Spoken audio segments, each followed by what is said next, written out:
కడవరి కాలములో సేవ చేయాలనుకునేవారు దావీదు అడుగుజాడుల్లో నడవడానికి ఇష్టపడాలి. ఇది ఈ మధ్యాహ్న వేళ పరిశుద్ధాత్మ దేవుని సందేశం. ఈ మాట మీకు చెప్పమని దేవుడు నిన్ను పంపించాడు, అందుకే నేను వచ్చాను. మనకి ఎప్పుడున్నటువంటి కంఫర్టబుల్ లైఫ్ ఎల్లకాలం ఉండదు. ఇప్పుడు బాగుంటున్నాం, మన ఇళ్లలో మనం ఉంటున్నాం, వండుకుంటున్నాం, తింటున్నాం, మన ఫ్యామిలీస్తో పిల్లలతో మనం బాగుంటున్నాం. ఈ కంఫర్టబుల్ లైఫ్ మనకు చాలా కాలం ఉండదు.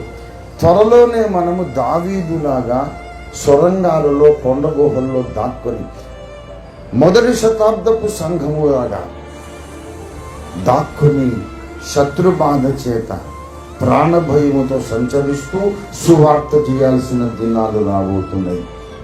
శత్రువుల దాడిని ఎదుర్కోవడానికి, నీ ప్రాణాన్ని నువ్వు కాపాడుకోవడానికి అడవుల్లో సంచరిస్తూ ఆత్మలు సంపాదించాల్సిన రోజులు రాబోతున్నాయి.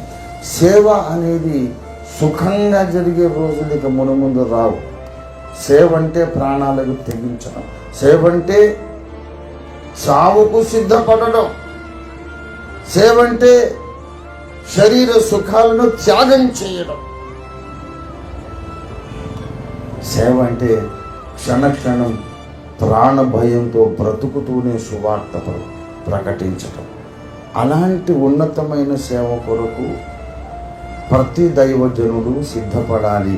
ఓఫిల్ మినిస్ట్రీస్ కావచ్చు, వేరే మినిస్ట్రీస్ కావచ్చు, మెయిన్ లైన్ చర్చెస్ కావచ్చు, ఇండిపెండెంట్ ఫెలోషిప్స్ కావచ్చు.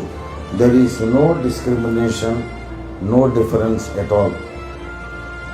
నేను యేసు ప్రభు సువార్త ప్రకటిస్తాను అనుకున్న ప్రతి ఒక్కరూ కూడా విడుదల పొందనొల్లక యాతన పెట్టబడి శూర కార్యము కొరకు సిద్ధపడాలి.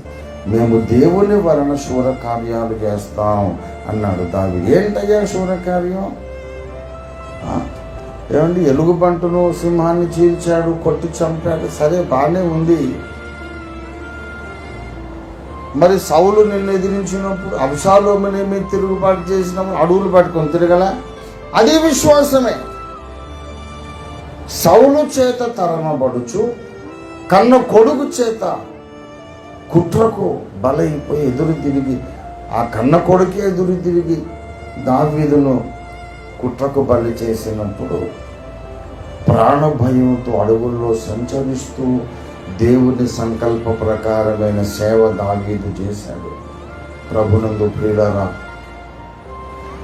రానున్నది గడ్డు కాలము, రానున్నది శ్రమల కాలము, రానున్నది పరీక్షా కాలము, రానున్నది మీరు ప్రాణ భయముతో సంచరిస్తూ తిరిగి సేవ చేయాల్సిన కాలము రాబోతుంది. టైం దగ్గరికి వచ్చేసింది.